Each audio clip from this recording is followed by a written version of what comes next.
Nós temos hoje o privilégio de receber a professora doutora Ruth Cardoso, professora da Faculdade de Filosofia. Ela abordará o tema Perspectivas para o Desenvolvimento Humano, o Global e o Local.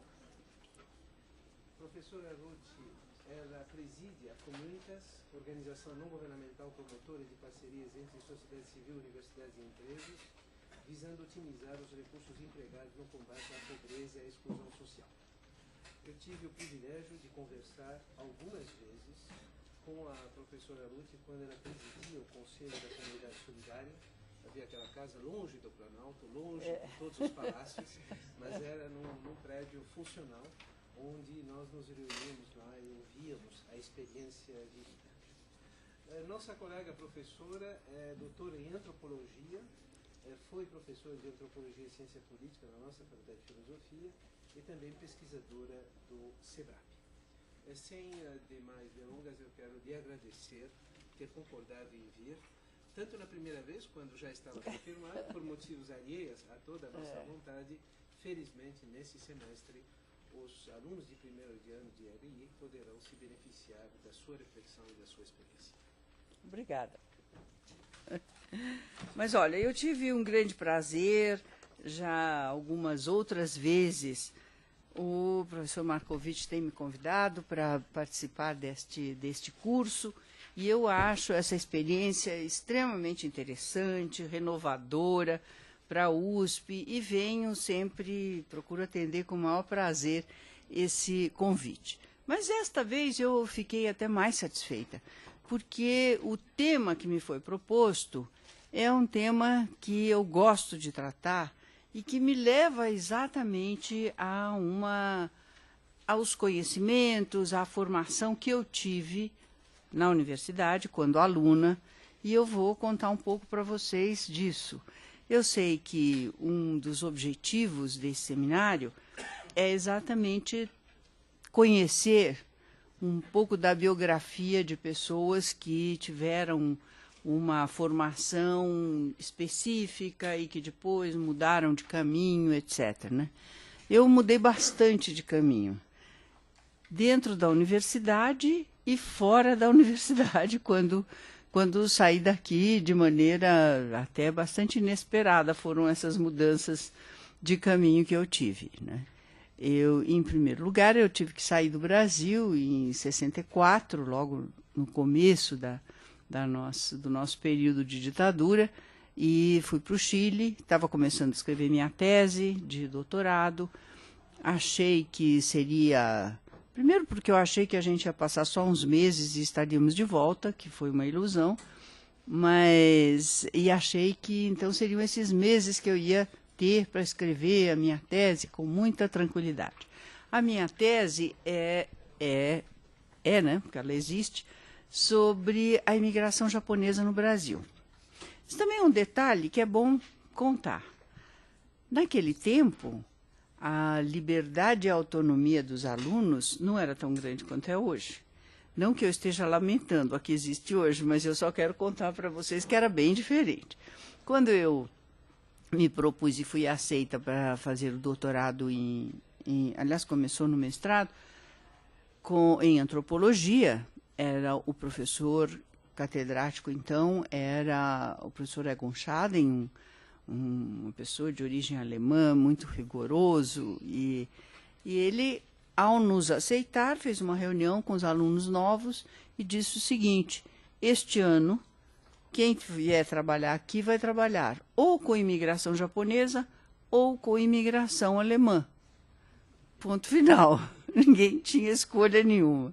Nenhum dos dois temas estava na minha imaginação quando eu imaginei. Eu sempre trabalhei com antropologia urbana e não era o que eu me propunha, mas era assim. Eu acho que, evidentemente, essa imposição é excessiva e hoje em dia nós não teríamos nem condição de manter uma relação assim, mas ela tem suas vantagens. Então, nós tínhamos um professor que também estava dedicado a esses dois temas, os dois sendo de imigração, e que podia dar uma orientação teórica bastante eficiente para todos nós. não é? Porque hoje eu também tive a experiência de orientadora de doutorado, que é uma coisa que eu gosto muito de fazer e continuei fazendo até o ano passado, não é? E aí é uma loucura, porque cada aluno tem um tema, e o professor é que tem que, de alguma maneira, né, se ajeitar para poder atender, para poder estar a par, para corresponder a essa orientação. Mas esse é só um detalhezinho da minha formação. Então, a minha formação foi aqui, eu tentei escrever essa tese no Chile, foi praticamente impossível, porque eu não tinha material de apoio nenhum, eu não tinha um livro. Imagine, imigração japonesa já é um assunto meio pequenininho no Brasil, né? Então, fora daqui era praticamente impossível e tal.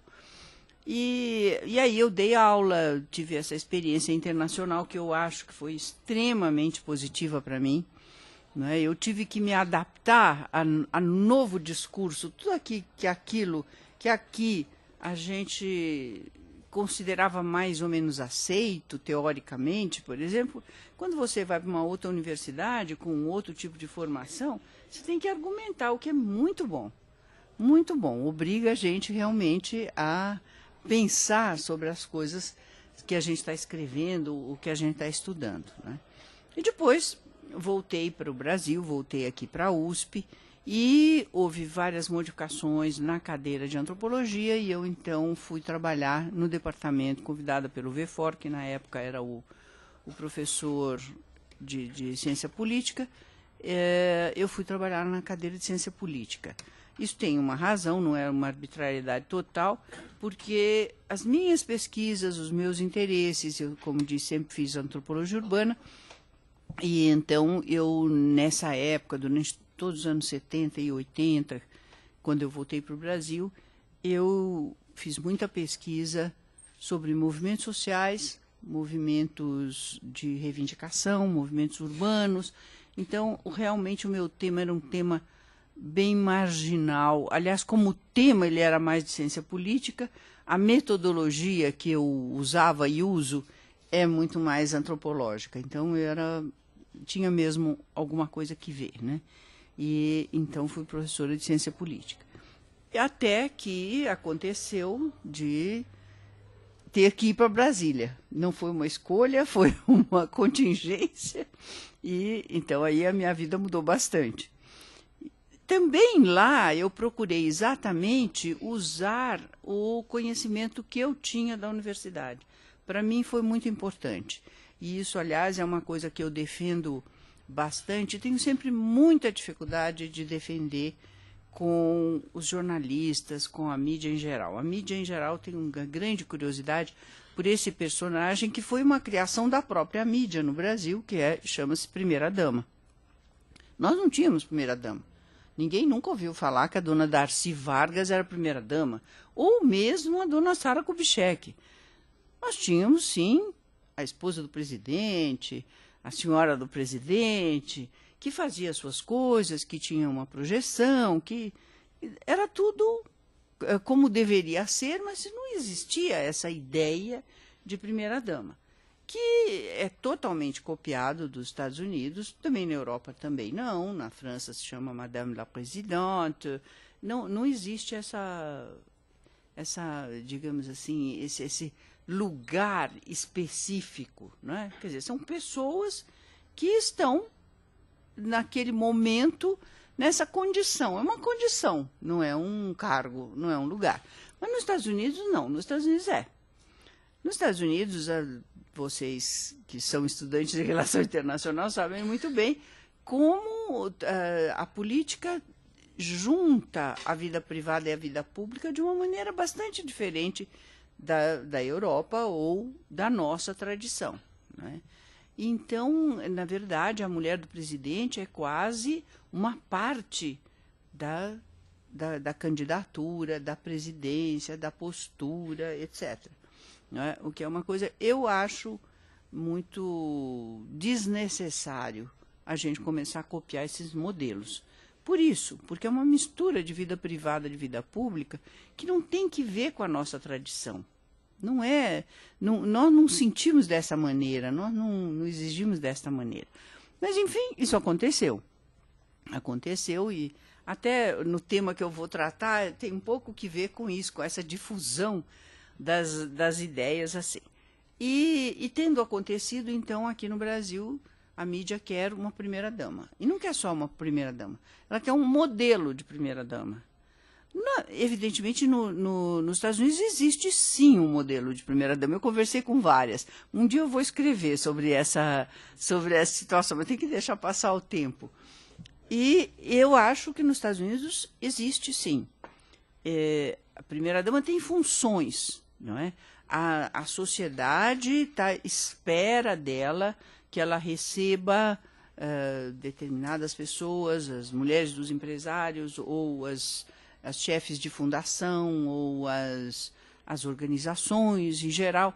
Existe uma tradição disso. Então, existe um modelo que ela tem que preencher. Eu não tenho nada contra nem a favor, mas é esse modelo. Aqui no Brasil nunca teve modelo nenhum, basta nós lembrarmos quem foram as primeiras damas. Acho que nunca teve modelo nem para presidente, menos ainda para a mulher do presidente.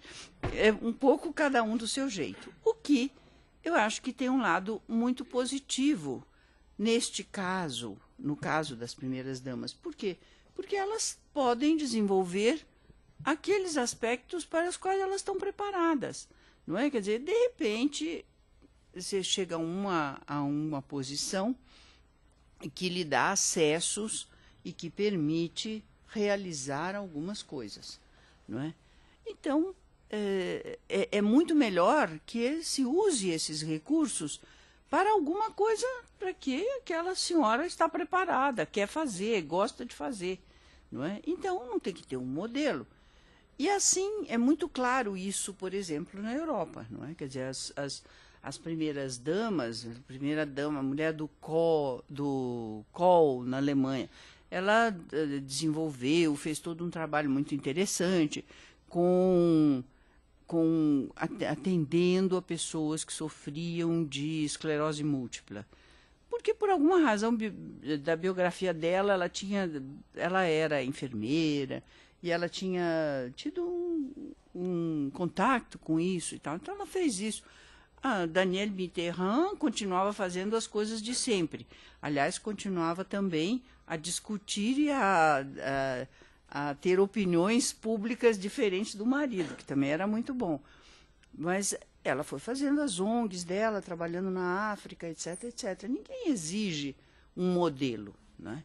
Mas aqui ficou um pouco essa mania, essa comparação, e uma é melhor e a outra é pior, e por que não faz assim, não faz assado. Mas, no meu caso, eu tive muita sorte, porque quando eu, sem esperar, fui parar em Brasília, na verdade, não havia modelo nenhum, porque a única coisa que era institucionalmente da primeira-dama, que era a Legião Brasileira de Assistência, foi extinta no segundo dia de governo, porque estava no programa de que seria extinta, e porque tinha milhões de razões para essa extinção, que nós não vamos discutir. Bom, então, isso me deixou numa situação que eu estava confortável e desconfortável ao mesmo tempo. Confortável, porque eu não tinha nenhum script, olha, vai fazer isso na Legião Brasileira de Assistência. Mas também eu tinha que ter né? Alguma coisa eu tinha que fazer. Então foi aí que surgiu a Comunidade Solidária, que era um conselho sem orçamento público.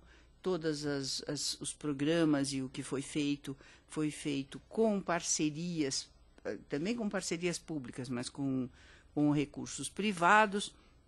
E exatamente eu me propus a discutir essa questão, a questão da parceria público-privada, da participação da sociedade civil e da importância deste entrosamento para os trabalhos sociais da sociedade civil e do governo.